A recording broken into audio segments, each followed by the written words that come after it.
Minasan! Welcome back for another round of BattleTech Mechwarrior Lore research.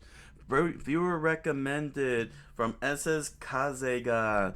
Recommended Sven Vanderplank. Returning to Sven Vanderplank. Been quite some time.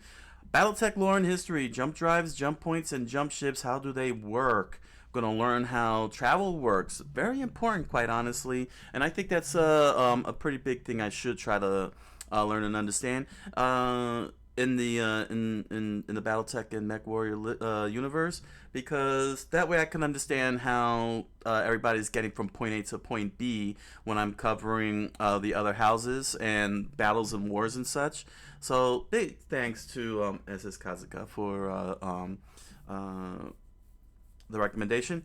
So yeah, it never even occurred to me, like I know about the warp in Warhammer, but with BattleTech MechWarrior, the humanity is all over the place. The universe is extremely big. I mean, that star map is crazy to look at. And yeah, that's a very valid question. How do they get around then, if that's the case? And considering that many science fiction that covers warp travel, space travel, they do it in so many different ways. With Star Wars, they just call it hyperspeed and just let it be. Whereas with Star Trek, they do warp drives and warp engines, and they, you learn that it runs on dilithium crystals and so on. Then you have like the Nostromo in Alien, where everyone is just cryogenic frozen, and the ship just floats out into space for a long period of time. So yeah, you'll find the links to Sven Vanderplank's video down in the comments below. So get your notes ready for the research, and this is a call to action. Comment, like, subscribe, follow, and hit the notification bell. And let us begin the research. The invention of the Kearney Fushida drive in the early 22nd century, so named for the two scientists who first conjectured that such a device was possible, revolutionized space travel like nothing else.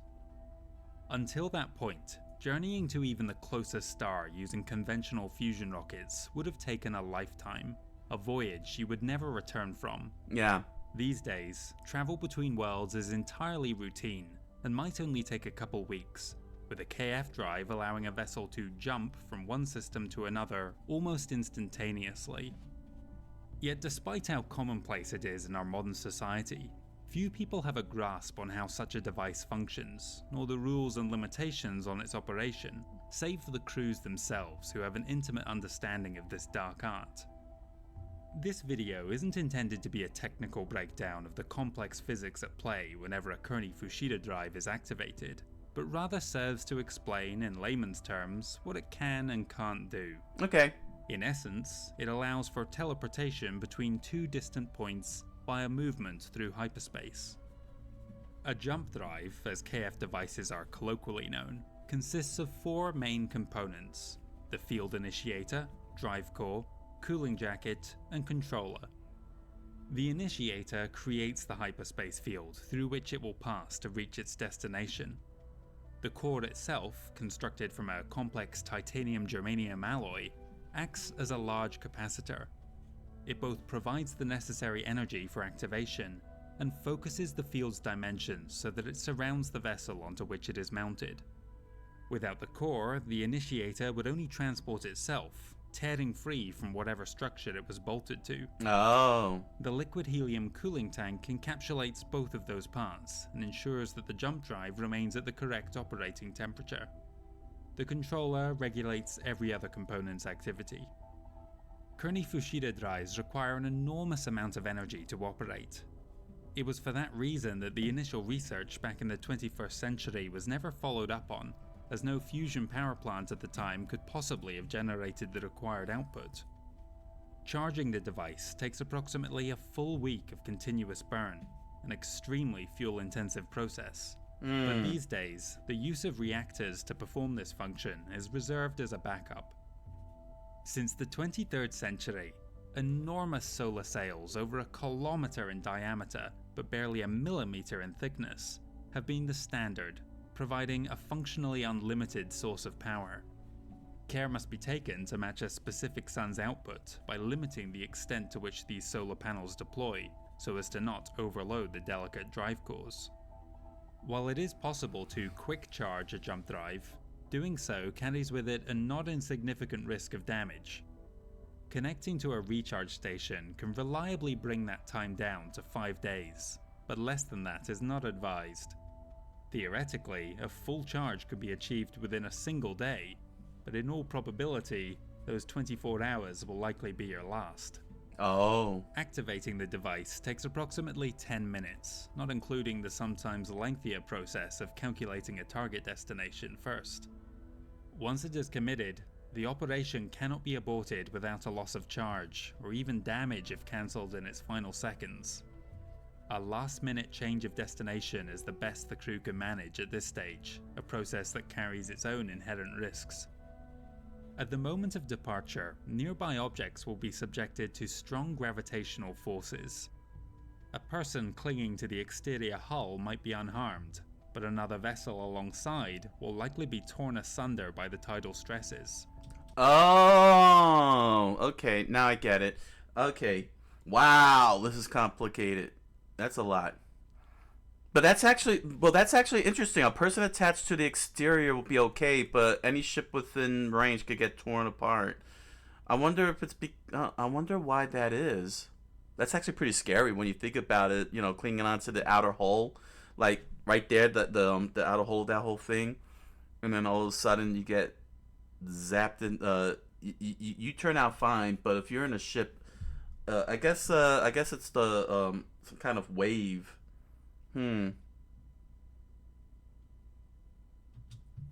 If another drive core is within 25 kilometers, the interplay between these two devices can be disastrous, as each attempts to shape the hyperspatial field around themselves, resulting in the loss of both vessels. For this reason, jumping a replacement core through space is functionally impossible. The primitive Kearney-Fushida drives of the 22nd century had a maximum range of just 15 light-years, but this gradually ramped up over the decades. By the 23rd century, it had increased to a more practical 30 light-years. Later experiments have failed to extend this any further, though there are occasional reports of desperate ship captains managing to eke out another 5% to complete an emergency jump just over that figure. Not all jumps are made between two stars. Occasionally, vessels will move within a system via hyperspace, either swapping ends or moving to another location after making an observation. Any activation will deplete a drive core's energy completely, irrespective of distance covered. But some brave captains have chanced intrasystem jumps a few percentage shy of the recommended full charge. Needless to say that such behavior is not covered in the owner's manual. Theoretically, there is no minimum range for a jump, but through a quirk of physics, the drive core can create its own interference if it attempts to move within 25 kilometers of itself.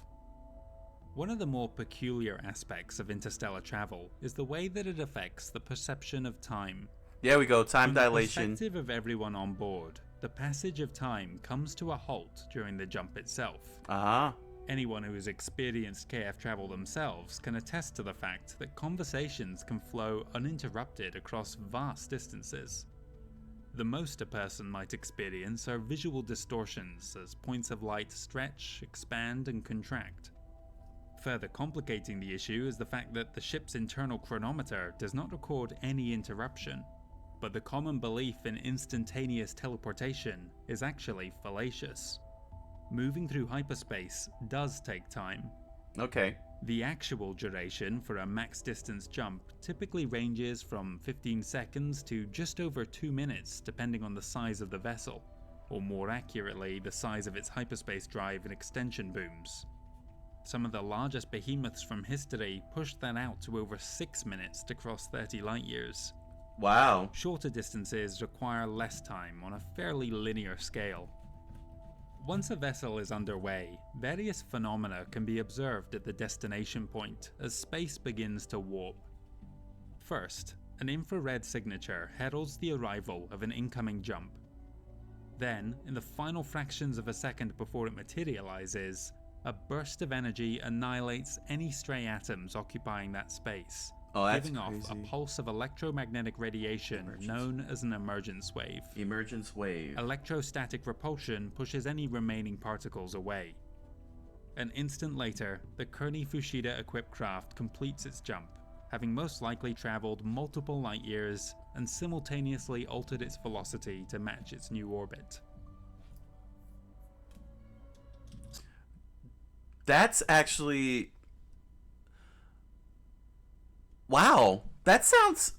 That really sounds plausible, honestly. I feel like that sounds so plausible. I know it's fantastical, you know, being science fiction and all, but it sounds like it's something that's plausible, you know, considering size, weight, how it interacts with the space around. If you're in a certain spot, if you're like a ship nearby, you know, if you're a nearby ship and you're also doing the same thing, and the two converge on each other, it can, you know, when they're both warping, they could cause devastation, destruction. It could push particles out of the way. If you're too close, if you're just a regular ship that flew too close to it, when it warps, you completely explode from the whole entire wave, the emergence wave. The whole design of the mechanisms and everything, it really gives it a nice, it really makes it feel real, and I like that. I like how they came up with this, you know. I like how they came up with this. They made it as realistic as possible in a fantastical way. You know, I don't feel like it's out of place or anything, and from the way it's been described, it's very consistent. You know, the inherent dangers that come with it. Takes 10 minutes to prep, but longer to get your coordinates together. Let's see. Oh yes, and I also like the fact that once you commit to the warp, you cannot stop it because you lose charge. Fueling really does matter. A lot of science fiction just plays loose when it comes to warp travel, and well, some of them, like Star Trek. With Star Trek, you assume they have plenty enough energy, and they're always refueling and everything. But I like the fact that they emphasize that you can't just set up a warp and then you can just undo it on the fly. Once you're committed, you're gonna lose a whole cell, a whole energy cell, fueling cell. And so, yeah, it really makes it matter. I like this. Next up is jump points. So far, we've covered everything that a jump drive can do, but one of the main constraints on what it can't do relates to the precise locations at which it disappears and re-emerges, what are known as jump points. As previously mentioned, they must be within 30 light years of each other, but there are a host of other limitations on that, though even those have some exceptions. The most significant obstacle a ship's crew are required to work around is that the stars themselves interfere with KF travel within a certain distance. A given sun's gravity well is typically understood to be the chief culprit, but other aspects play their own part in disrupting normal function. The sun's gravity is very powerful. As such, at the heart of every system is a sphere within which a vessel cannot conventionally depart from or arrive at by means of jump drive. Only beyond that region of space are the tidal forces minor enough that they do not prohibit its use. This cutoff is known as a star's proximity limit, which varies in radius depending on its stellar mass, luminosity, and temperature. The most massive astronomical objects require the greatest distance. It is because of this figurative no-fly zone that people cannot simply teleport from the surface of one planet to another. Makes sense. Traveling between worlds still takes weeks because the first and last stage of the journey is the transit time up from the surface out to the very edges of the system, and vice versa at the other end. A common misconception is that jump drives can only function in areas of zero gravity, but this is not the case. In our home system of Sol, the proximity limit lies just beyond Saturn, well inside the orbit of the outermost planets. It's worth highlighting I got a comparison now for that this. every stellar object has its own independent proximity limit, but they typically fall within a star's larger area. Jumping to Neptune, for example, still requires a clearance of over 1.5 million kilometers, That's though a that lot. is practically right on top of it in terms of astronomical units. In theory, a KF drive equipped vessel can come and go at any arbitrary point out with a star's gravity well. But in practice, the vast majority of jump travel passes through one of two locations along a star's rotational axis at a distance appropriate to its stellar properties. We call these jump points zenith and nadir for a system's north and south pole respectively. Their use is so ubiquitous, anything else is referred to as a non-standard jump point. These could be further out, theoretically even in the empty space between stars, or they could be right at the limit, but offset from the poles, in which case they are known as proximity points. There are several reasons why the zenith and nadir are most commonly used. The first is a simple safety precaution. Makes sense. The more ships that pass through a single location, the greater the odds that another crew will be on hand to lend assistance if a vessel flounders. Yes, that makes sense. Likewise, only a limited number of space stations are constructed each year, and so the presence of any one of these is going to focus traffic into the area around it, as crews seek to make use of any permanent facilities at that location, whether that be recharging, supplies, or recreation. Space stations are, for the same reason, most often placed where space is busiest to be of the most use. While that answers why jump travel is concentrated in fewer locations, why zenith and nadir specifically? As you approach the orbital plane, the gravitational pull of the planets can extend the sphere of influence outwards. In reality then, the proximity limit is slightly ovoid in shape. It can still be beneficial to arrive at a non-standard jump point if you're heading for one of the outer worlds, but it might actually extend the distance to the core planets, which are invariably the ones inhabited by other people, reaching which is your most likely end goal. A position above the poles standardizes any intrasystem travel time regardless of a planet's position along its orbit. If a navigational computer lacks information on the real-time location of a target world relative to its star, choosing another proximity point could result in a longer journey if it lies beyond the sun at the moment So it's like of a orbital beacon. intercept. The zenith and nadir are also the easiest jump points for a ship's navigator to calculate, taking only a handful of minutes to plot compared to hours for non-standard It's a ones. natural beacon. Uncharted systems can be arrived at safely based on observations made literally quadrillions of kilometers away. Yeah, Trying that makes to sense. determine how the orbital plane of unknown planets might impact the proximity limit away from the poles is a needless complication. Even in the case of computer malfunction, a trained navigator can do the necessary calculations by hand, applying only a slight safety margin to bring them in a little further out than usual. That takes a lot of math. On the face of things, an abundance of spacecraft all passing through a relatively small area of space could present its own dangers in busier systems. Oh, true, you could crash into With him. no way of checking in advance whether something already occupies your targeted point of arrival, Yeah. and with that object only having seconds to clear the area upon detecting an IR signature, it's feasible that you could materialize inside another vessel. Oh, Thankfully, such incidents are exceptionally rare. that's To scary. minimize the chances of malfunction leading to disaster, a standard practice has developed to aid ships traveling by Kearney-Fushida technology. Upon arriving at a system, ships allow themselves to freefall a short distance towards the sun before arresting their momentum, coming to a standstill just inside the proximity limit and deploying their solar sails safely out of harm's way. Likewise, permanent facilities also hold station just inside of the zenith or nadir. That's pretty scary. Therefore, the only objects an incoming ship needs to avoid are outgoing vessels. Contrary to popular belief, a Kearney-Fushida drive does not need to be stationary relative to the nearest star to use. With a small additional calculation, they can just as easily jump while under thrust heading outwards, with sufficient velocity to clear any incoming craft detected in their path. Only in truly unfortunate circumstances has this been insufficient to avoid disaster at the jump point. But all of these precautions belie the fact that jump points, even those as specific as Zenith and Nadir, are vast, thousands of kilometers across. Most civilian crews don't even bother to do their jump calculations with a precision that would guarantee a drift of under 5 kilometers, because the target they're aiming for is bigger than a planet. The odds of two ships intersecting is extremely small.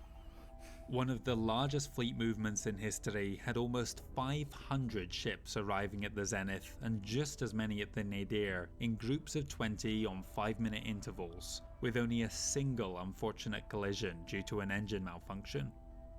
Okay, so, okay, wow. Oh, okay. So it is possible for multiple number of ships to fly in. They just got to be extra careful and do it in short groups and in intervals, but it is possible. I'm liking. Man, the science behind this is pretty great. Like they really put a lot of thought into this. Like they didn't even have to, honestly. I'm very impressed by this. Like they didn't have to put so much emphasis, and they did. They put a lot of stock. Especially with the use of Zenith and Nadir as a north and south pole relative to the sun. Oh man, I got so much thoughts on this. I'm gonna save this other thought that I have regarding the proximity limit. I'm gonna because I want to talk about that. It's pretty cool.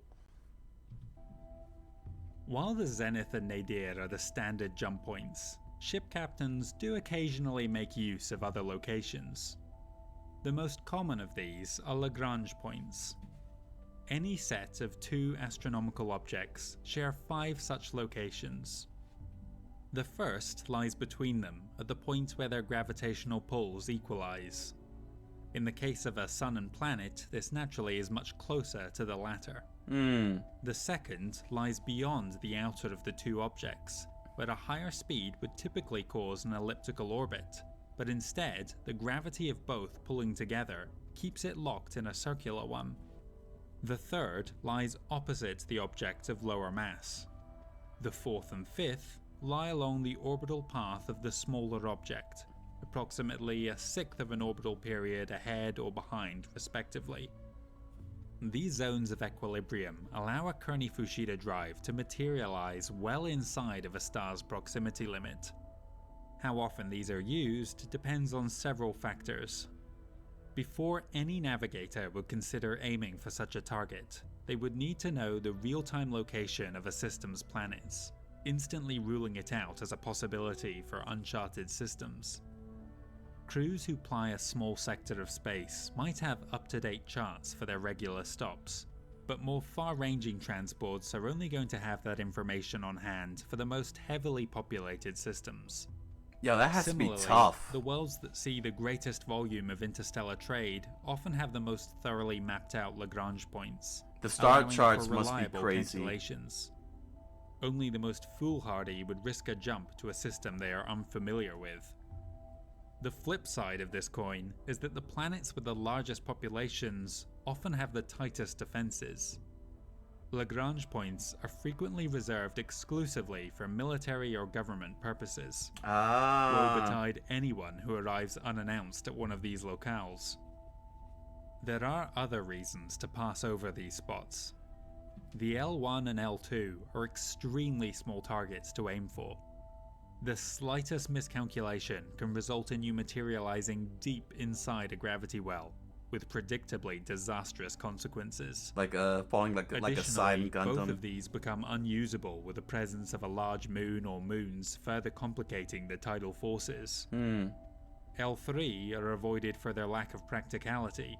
Put simply, there is a sun between you and your destination. Some have used this as a means to mask their entry into a system, since it obscures their IR signature and emergence wave. But any moderately defended world will have observation satellites in place to report such activity. There is a sweet spot that exists at the L4 and L5 points, and it's these locations that see the majority of use as non-standard jump points. The table in the gravity well they sit on is comparatively broad, giving a more generous margin for error in drift. The distance to a planet is much shorter, but not so short that their use is heavily policed.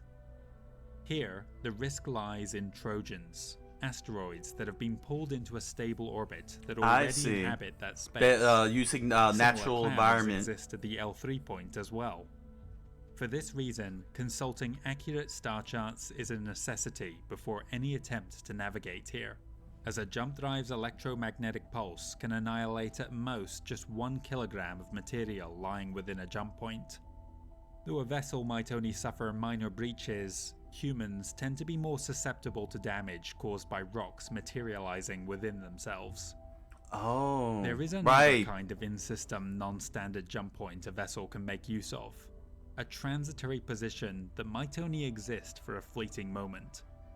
It relies on the interplay between several stellar bodies, perhaps even multiple suns in the case of a binary system, as their competing gravitational pulls briefly cancel each other out. These locations are most often given the inauspicious title of pirate points, so named for the type of desperate individual that frequents them, but officially they are called transient points. The risks here are the most extreme. You are deep inside a star's gravity well with nothing to help anchor yourself in place, and the target you're aiming for is tiny. Some rare systems have transient points that appear regularly enough that their use has become slightly more common over time, after generations of risk takers mapped them out. But few captains would take that chance.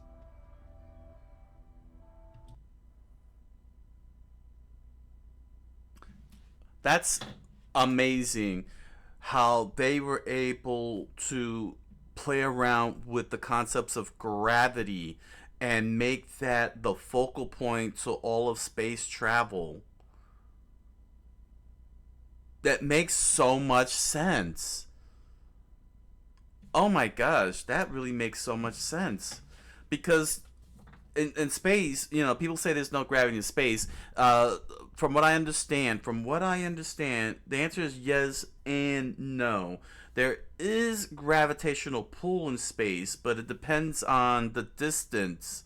You know, where you're at in terms of distance and such. You know, you're not just you're stationary in space. Something's gonna pull you around, whether slightly or exponentially. You're gonna get pulled somewhere by a gravitational force, and you don't have any form of traction in space to legitimately, you know, be able to control your momentum, slow down, stop, come to a full stop, and so on.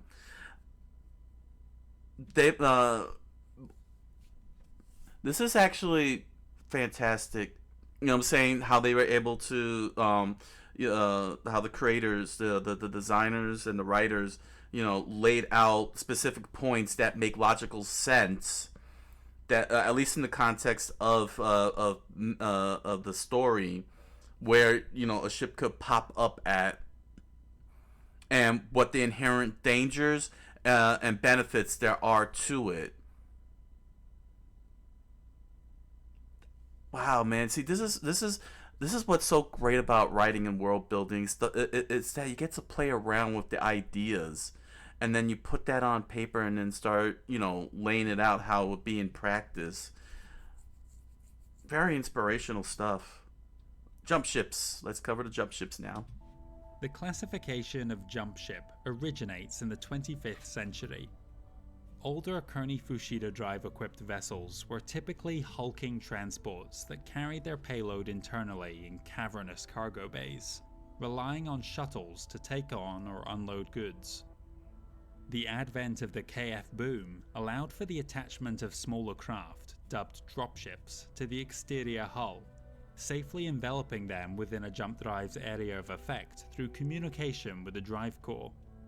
This led to a transition in design where jump ships took on the appearance of narrow, needle-like craft with minimal interior space that served only to move dropships between systems, whereupon they would disengage from the docking collar and drop down to the surface. So they're trucks. Technically, the term jump ship encompasses any vessel equipped with a KF drive. But there is another classification used in common parlance that applies to a specific subset of these. Primitive hyperdrives were largely superseded by the standard device in the 2200s, but a century further on, the development of the compact drive allowed for the construction of much heavier vessels. The cores themselves vary in size depending on a jump ship's overall tonnage, but they will always account for approximately 95% of that mass. Compact devices make up decidedly less, and this extra weight is most useful in the design of military vessels. Oh, with the yeah, cost that being makes sense. so much greater and the benefits of little use to civilian ships, any craft fitted with one of these advanced compact cores is a warship. Yeah, Even you if gotta select transport the warship mechs, classes lend tanks. themselves more to They're very, very observation heavy. than battle. The next revolution in jump ship design came in the 26th century. The invention of the lithium fusion battery allowed any ship equipped with one to store 2 full charges for its jump drive, functionally doubling its range. Over a distance of under 60 light years, this can cut a week of travel time, but the benefits become harder to quantify the longer a journey becomes. Drive core and battery need to be filled separately, requiring the typical 7 days each unless one risks a quick charge. This can be done simultaneously if you have the fuel to burn in your reactor, but modern jump ship designs don't even carry a single charge worth, so it's dependent on the attached dropships. A recharge station can use microwave beams to provide one charge while a vessel deploys its solar sail to capture the energy for another, but not every route will have those. Stations rely on their own sails for power and can store 8 charges at most, but there's no guarantee they'll be available upon arrival if it's a busy system, which is where such facilities often lie. At best then, lithium fusion batteries halve the time to cross space by eliminating a lengthy layover partway there, but in practice, their impact decreases over greater distances.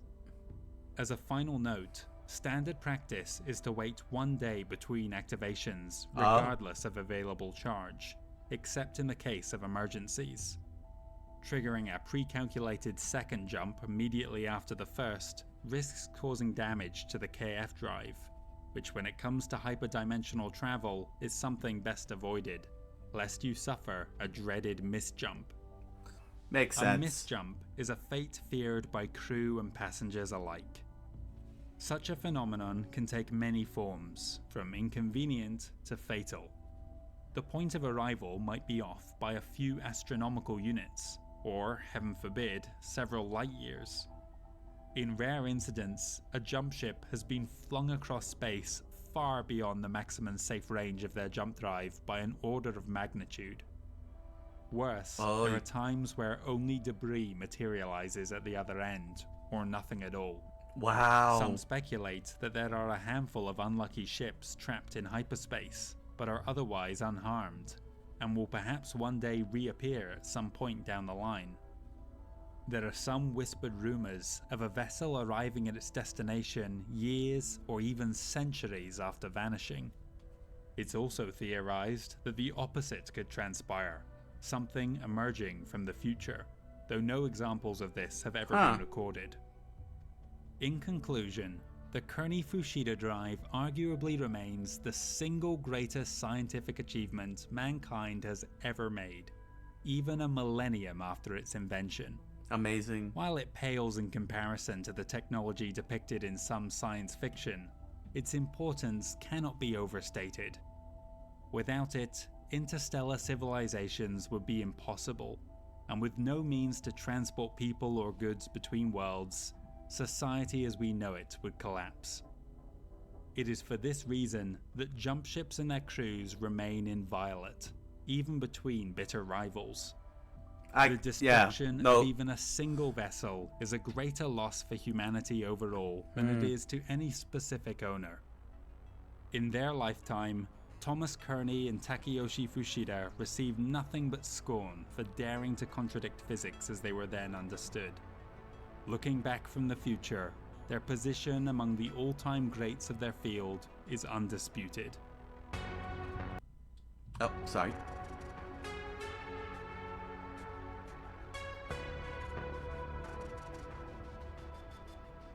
Well guys, I hope you've enjoyed this video looking at the intricacies of jump drives, jump points and jump ships. I know it's a little bit different from the mainline BattleTech history I've been covering on the channel, but it's an idea that I've been toying with for a little while now. It was really a couple of comments I received 1 or 2 months ago that expressed confusion about how interstellar travel worked in universe that gave me the impetus to sit down and write something.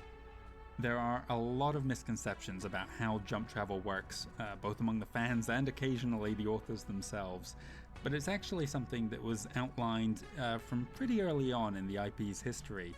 I think it was either 1986 or 87 where the sourcebook Dropships and Jumpships came out. Okay. That really covers about 90% of it there. While this video included details from a number of different places, by far the main source for it was the Strategic Operations Rulebook. It includes an enormous wealth of detail there. After reading it, I actually rewrote my entire script and doubled it in length. There was just so much information there I thought would be good to include in this video. Wow, that's fantastic. If you enjoyed the video today, or if you found it in any way helpful, please give it a like. You can help the channel by leaving me a comment below. I try to respond to as many of you as I can. I know there'll be some questions about this one, so I'll try and cite my sources wherever I can. If you want to see more videos like this one, you can subscribe to the channel. And if you know anyone else who's having trouble understanding the specifics of jump travel, and you think this video might be helpful to them, please share it around. That really helps support me as well. Either way, thank you again for watching, and I'll see you soon on another video. Big thanks to Sven Vanderplank for making this video. This was really helpful. This was amazing.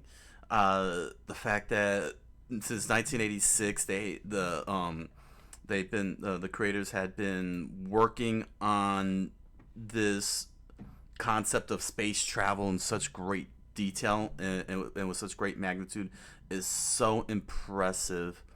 It's impressive, you know. All the elaborate details that went into it, you can really tell that they really love the concepts, the ideas behind it, the cultivation. It's just so inspiring, quite honestly, because of the great how great in detail that they were bringing to life. You know, gave it so much character within it. I mean, the whole entire concept with where gravity really matters is just I would never have thought of that. I don't think anybody's ever considered that, you know, with gravity manipulation, you know what I'm saying, having the zenith and the nadir, you know, using the poles of the sun, the zenith and nadir as the actual destination points to get to where you want to go. But then they even further expand on that by having a proximity point. You can't just go within, deep inside the universe itself. You have to be outside its limits, and that reminded me of how we travel here in the United States, the interstate travel. If you drive on the interstate, pay attention to the speed limits. When you're in the suburbs or at whether you're in like a suburban area or a rural area, you'll notice that the speed starts changing as you get closer and closer to a city. So, for example, New Jersey. The New Jersey suburbs, in many of the interstates and the turnpike and the parkway, you'll see it say 65 mile per hour zone. So you could drive 65 miles per hour. But then once you get close to one of the big cities like Newark or Hackensack, you start seeing the speed limit drop down to 55. To 55 and 50 when you get more deeper into the city. That's what that reminded me of, the whole proximity zone. You know, you could go you're going 65 miles per hour across space. Then once you get into the solar system, once you get into a system, now you gotta drop the speed down to 55. or in the case of Texas, 85 if you're in West Texas, and then your speed starts going down incrementally as you get closer to like Dallas or in Florida, where the speed limit is 75 is 75 miles per hour. When you go through when you go on I-75 to Weston, and then all of a sudden the speed drops down to 65, and then get closer to Miami, it goes to 50. I like that that was taken into account. That was actually really awesome. You know, I like the jump ships make perfect sense. You know, they're freighters, they're truckers, they're transporting goods and stuff, and of course you have the military that transports weaponry. They're very, very heavy, so it gets very, very, so the ship has to account for the heaviness and bulk. I like this diagram. This was such a great diagram. It doesn't matter to me that it's not the scale. It's the fact that you just made the point nice and clear, explaining each of these specific points where you could pop up at. You could be on the far end, you could be close, you could be in between, and they all have different rules. What's great is that they have different rules, benefits, and drawbacks. I like the fact there's benefits and drawbacks. There's benefits and drawbacks, great risks, in all of that. The fact that all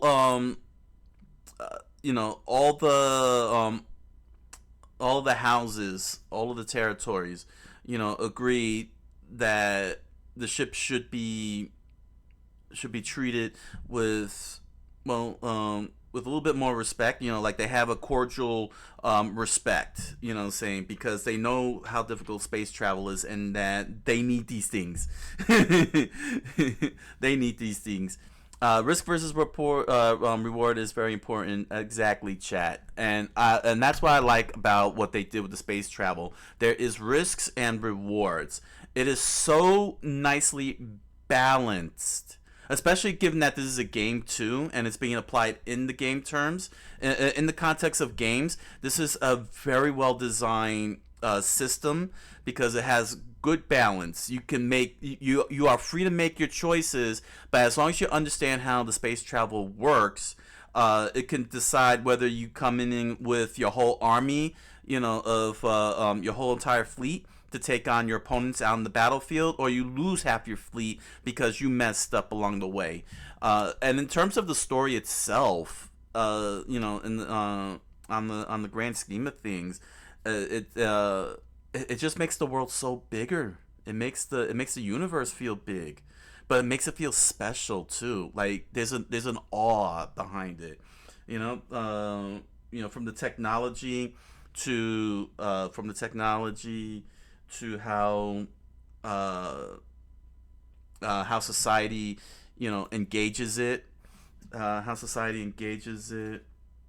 how they work the tech. Like, it takes 10 minutes. It takes them 10 minutes to do the whole thing, but it still takes a lot of time to make sure they get everything in place, before they make the jump. And not only that, but when they make the jump, they have to wait 1 day before making another jump, to use up another make another jump, or they'll waste a sail, or worse. It's fantastic. I really love this. I love this. You have no idea how much I love what they did here.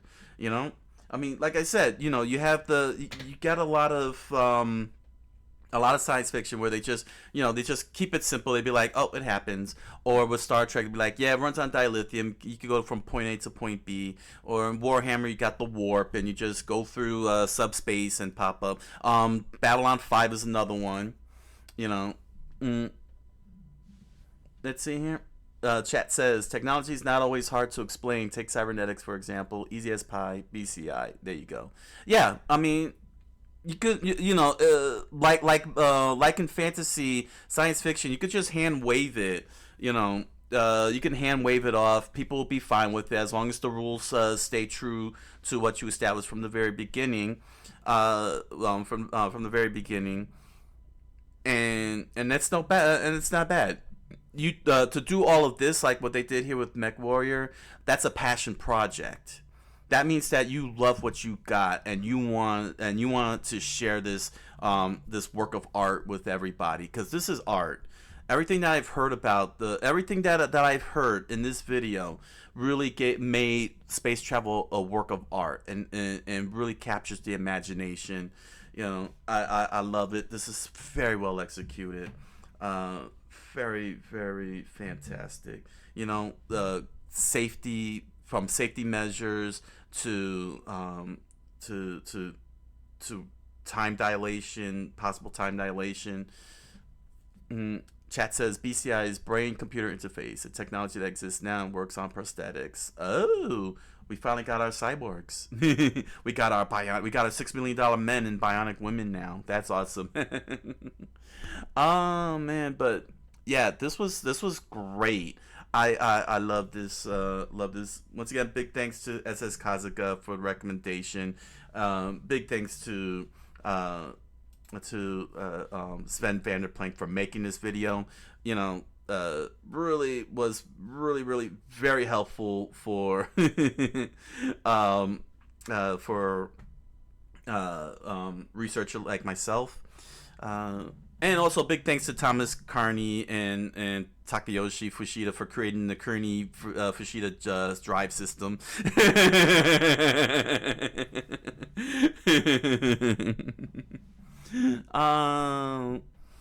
Chat says there is also a look into BBI brain-to-brain interface, although that's still new. That scares me. I don't want people reading my mind.